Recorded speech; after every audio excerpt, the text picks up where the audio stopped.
Hi friends, புது கிராமத்து சமையலில் இன்றைக்கி நாம் முட்டைகோஸ் பொரியல் செய்ய போகிறோம். அதுக்கு தேவையானது பெரிய வெங்காயம் சின்ன வெங்காயம் ரெண்டும் சேர்த்து ஒரு 100 கிராம் அளவுக்கு எடுத்துருக்குறோம். ஒரு முட்டைகோஸ் எடுத்துருக்குறோம்.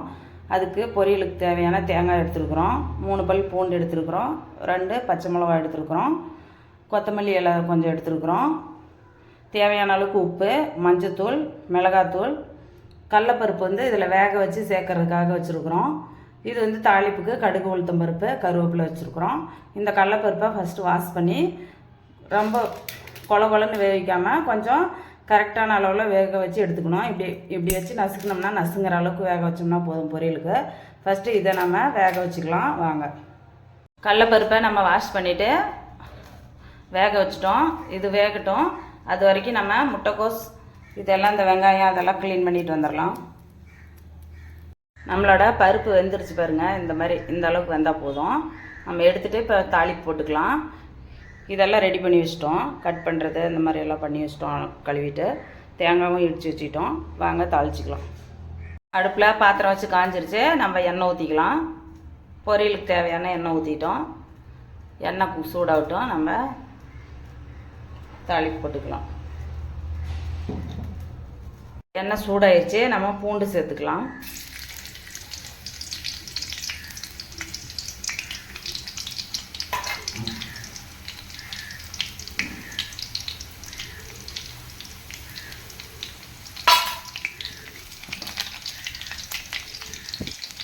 பூண்டு செவந்துருச்சு. நம்ம கடுகு, உளுத்தம் பருப்பு சேர்த்துக்கலாம்.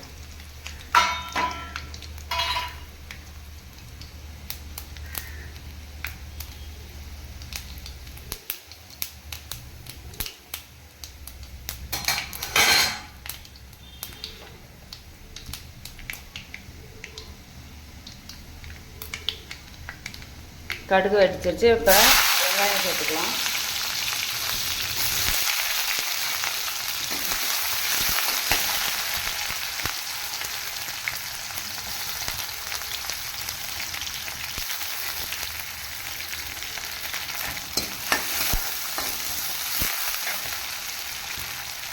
இப்போ பச்சை மிளகா சேர்த்துக்கலாம். பச்சை மிளகா கீறி விட்டு வச்சுருக்குறோம். கட் பண்ணல. அந்த ஃப்ளேவர் இறங்குனதே நம்மளுக்கு வேண்டாம்னா தூக்கி போட்டுடலாம். இதை குட்டி குட்டியாக கட் பண்ணோம்னா நிறைய இடத்துக்கு காரமாக வந்துருக்கோம். அதனால் குழந்தொட்டு போட்டுக்கிட்டோம். இப்போ நம்ம கருவேப்பிலை போட்டுக்கலாம். வெங்காயம் கொஞ்சம் நல்லா வதங்கின பின்னாடி நம்ம முட்டைக்கோஸ் சேர்த்துக்கலாம். நல்லா வதங்கிருச்சு. இப்போ நம்மளோட முட்டைக்கோஸ் சேர்த்துக்கலாம். முட்டைக்கோஸ் நான் இந்த அளவுக்கு தான் சைஸ் கட் பண்ணியிருக்கிறேன். நீங்கள் சின்னதாக கூட கட் பண்ணிக்கோங்க. நிறைய பேர் சின்னதாக தான் கட் பண்ணி போடுறாங்க. ஆனால் நாங்கள் இந்த மாதிரி கொஞ்சம் பெருசு வச்சு தான் போடுவோம்.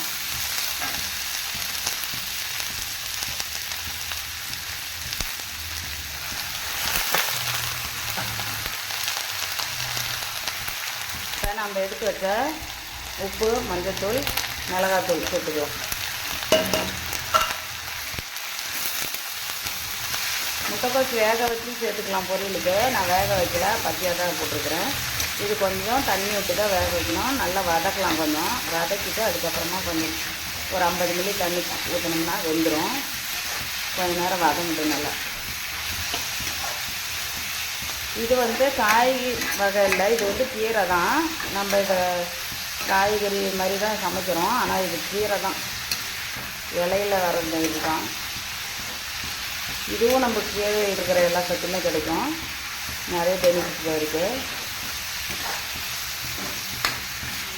இது அதிகமாக வில்லேஜ் சைடில் இருக்கிறவங்க நம்ம பழைய சாப்பாடு சாப்பிட்றோம்ல, அரைச்சி குடிக்கிறோம்ல, அதுக்கு பொரியல் மாதிரி யூஸ் பண்ணிக்குவோம். அப்புறம் ரசம், பருப்பு சாம்பார் இந்த மாதிரி இருக்கிறதுக்கு பொரியல் சைடு வைப்போம்.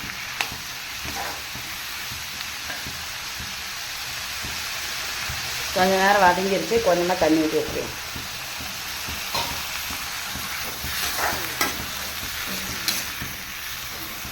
இந்த அளவுக்கு தண்ணி இருந்தால் போதும். இது நல்லா வதங்கட்டும். அப்புறம் நம்ம பார்த்துக்கலாம். நம்மளோட முட்டைக்கோஸ் இந்த அளவுக்கு வெந்திருக்குது. இன்னும் கொஞ்சம் வேகணும். இப்போ நம்ம இந்த கடலப்பருப்பு வேக வச்சதை போட்டுக்கலாம்.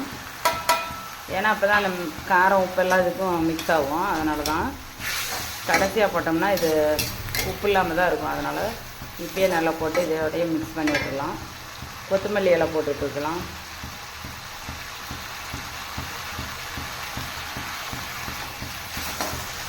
தேங்காய் மட்டும் கடைசியாக சேர்த்துக்கலாம். நம்ம தண்ணியெல்லாம் சுத்தமாக ட்ரை ஆன பின்னாடி சேர்த்துக்கலாம்.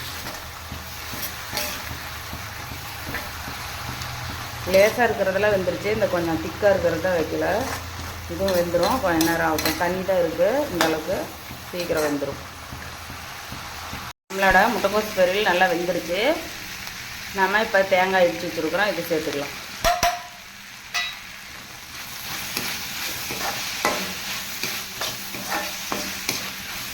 இது வந்து வெறும் சாதத்துலேயும் போட்டு பெரட்டி சாப்பிட்றதுக்கும் சூப்பராக இருக்கும். காரம் இது உப்பு எல்லாம் நல்லாயிருக்கு.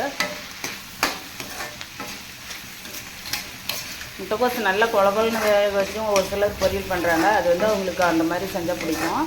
நான் வந்து எங்கள் வீட்டில் இந்த மாதிரி தான் செய்வேன். கொஞ்சம் மென்று சாப்பிட்டோம்னா முட்டைக்கோஸ் நல்லாயிருக்கும். அந்த பருப்பு அதெல்லாம் சேர்ந்து மிக்ஸ் பண்ணி நல்லா மென்று சாப்பிடும்போது சூப்பராக இருக்கும். அதனால் இந்தளவுக்கு தான் நான் வதக்குவேன். இந்த பெரிய பெரிய தண்டு மட்டும் கொஞ்சமாக லைட்டாக வேகாமல் இருக்கும், அவ்வளோதான். மற்றபடி இந்த அளவுக்கு தான் வேக வைப்பேன். நம்மளோட பொரியல் சூப்பராக ரெடி ஆகிடுச்சு. இப்போ நம்ம அடுப்பு ஆஃப் பண்ணிக்கலாம்.